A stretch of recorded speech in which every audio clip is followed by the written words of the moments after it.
नमस्ते दोस्तों, हमारे YouTube चैनल ज्ञानवी एजे ज्ञान में आपका स्वागत है। बहुत लोगों के मन में यह प्रश्न उठता है कि ऐसी क्या स्थिति आ पड़ी थी कि माता सीता को भूमि में समाना पड़ गया था। क्या इसके अलावा कोई और विकल्प नहीं था तथा क्या श्री राम इतने कठोर थे कि उन्होंने बार बार माता सीता के चरित्र पर संदेह किया। आज हम आपको इन सभी प्रश्नों के उत्तर देंगे और बताएंगे कि आखिर क्यों माता सीता को भूमि में समाना पड़ा। इसके लिए सबसे पहले आपको राजधर्म क्या होता है तथा इसकी क्या परिभाषा है, इसके बारे में जानना आवश्यक है। एक राजा प्रजा से बनता है तथा राजा का यह उत्तरदायित्व होता है कि वह हमेशा प्रजा हित में ही कोई भी निर्णय ले तथा एक प्रजा के द्वारा ही राजा का चुनाव किया जाता है। तो राजा को अपने सभी निर्णय वही लेने होते हैं जो प्रजा के अधिकांश लोगों का मत होता है, अन्यथा उसे राजा रह जाने का कोई अधिकार नहीं होता।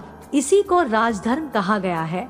तो मित्रों, आइए जानते हैं माता सीता धरती में क्यों समाई थी। दोस्तों, कहानी समझने और सुनने के लिए वीडियो के अंत तक अवश्य बने रहे। जब लव कुश बड़े हो गए तब वे दोनों अपने गुरु वाल्मीकि के आदेशानुसार अयोध्या में गए तथा सभी को रामायण कथा सुनाई। अंत में उन्होंने राज दरबार में स्वयं को श्री राम तथा माता सीता का पुत्र बताया। इसके पश्चात अयोध्या की प्रजा के द्वारा इस पर प्रश्न चिन्ह लगाया गया। श्री राम ने जब यह सुना तो लोकमत को ध्यान में रखकर उन्होंने सीता को स्वयं यहाँ आकर इसका प्रमाण देने को कहा तथा अपनी शुद्धता की शपथ लेने का आदेश दिया। माता सीता ने जब यह सुना तो उनका मन कुंठित हो गया।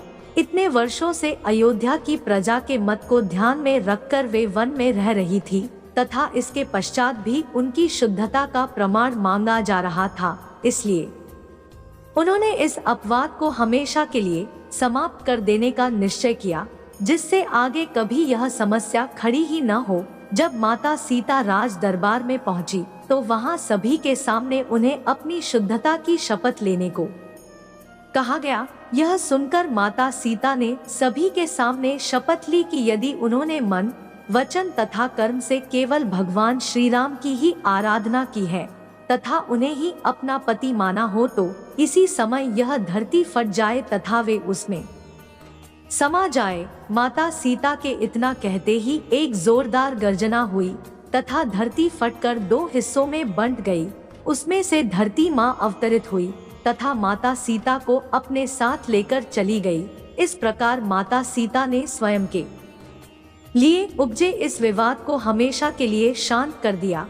दोस्तों, आपको माता सीता की कहानी कैसी लगी हमें कमेंट में अवश्य बताएं। मित्रों, कहानी पसंद आई हो तो अपने दोस्तों के साथ शेयर जरूर करें और हमारे चैनल पर नए हैं तो सब्सक्राइब करना बिल्कुल ना भूलें। धन्यवाद।